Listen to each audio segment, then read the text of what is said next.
Assalamualaikum Bu. Iya, waalaikumsalam warahmatullahi wabarakatuh. Terima kasih waktunya Bu. Iya, Boleh saya menanyakan Ibu beberapa pertanyaan terkait dengan hasil pengamatan yang Ibu lakukan terhadap cara saya mengajar. Seperti yang sudah saya berikan tadi, ada jurnal, dialog refleksi yang sepertinya Ibu sudah mengisi beberapa catatan terkait dengan pengamatan observasi mengenai kegiatan saya. Untuk itu, langsung saja, apa menurut Ibu kekuatan yang saya miliki ketika saya mengajar pada saat Ibu menyaksikan? iya. Yang pertama ketika Mbak Noni mengajar itu penampilan sudah menarik. Jadi untuk kesan pertama itu supaya anak-anak lebih fokus itu penampilan dulu. Sebagai guru itu penampilannya disesuaikan. Itu yang pertama. Jadi sudah sesuai penampilannya. Yang kedua, bahasa yang dipahami, yang digunakan itu sudah menarik juga. Jadi anak-anak sudah termotivasi untuk belajar. Dan yang ketiga, penyampaian materinya pun sudah bagus. Nah, untuk kelemahannya itu kurang menguasai kelas. Jadi anak-anak yang di belakang itu masih ramai sendiri, masih gaduh. Nah, itu diusahakan lain kali itu lebih menguasai kelas lagi. Baik Ibu, terima kasih. Kemudian ada poin B. Bisakah Ibu ceritakan bagaimana pengalaman Ibu dulu ketika mengajar dan usaha apa yang Ibu lakukan untuk memperbaiki yang mungkin kelemahan Ibu temukan ketika mengajar?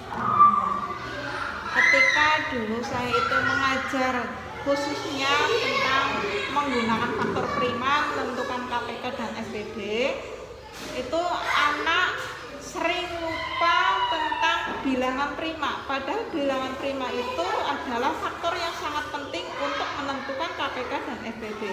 Jadi ketika anak itu lupa bilangan prima itu apa saja, nah itu nanti kedepannya pun akan sulit untuk memahami KPK dan FBB.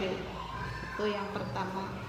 Yang kedua, ketika mengajarkan KPK dan FBB itu diusahakan anak sudah menguasai materi pembagian dan perkalian minimal itu. Iya, insya Allah ketika anak sudah memahami perkalian dan pembagian, KPK dan FBB akan mudah untuk dipahami. Seperti itu. Terima kasih pengalaman yang luar biasa. Selanjutnya ini terkait pertanyaan saya ya Ibu. Ini terkait dengan cara mengajar yang saya lakukan. Saya ingin bertanya pada poin 1.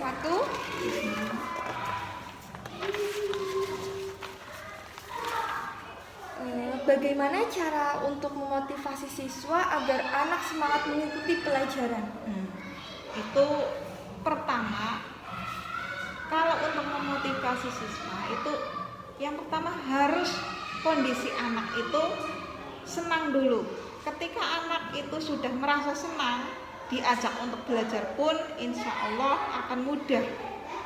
Yang kedua, setelah hatinya merasa tenang, senang, maka akan mengikuti pelajaran dengan mudah. Kemudian diberi motivasi. Bagaimana caranya? Bisa dengan memberi reward atau hadiah.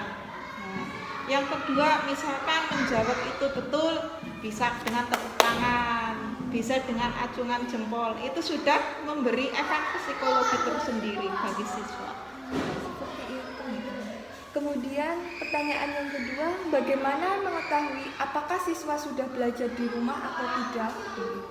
Biasanya kalau untuk mengetahui anak itu sudah belajar di rumah atau tidak, itu untuk mengukur kemampuan siswa. Misalkan ketika ada pertanyaan, anak tersebut bisa menjawab atau tidak.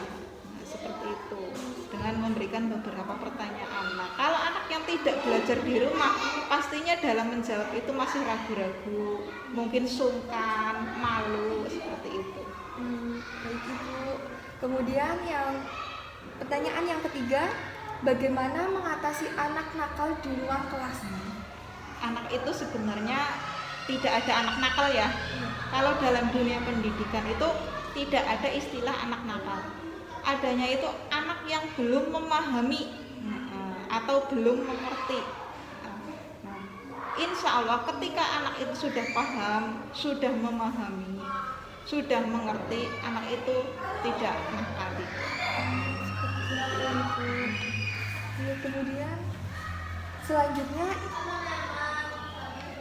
ini pertanyaan terakhir Ibu, poin F, catatan akhir supervisor untuk perbaikan kinerja mahasiswa dalam mempraktekkan keterampilan mengajar. Ini berdasarkan kekuatan dan kelemahan yang tadi ya Ibu.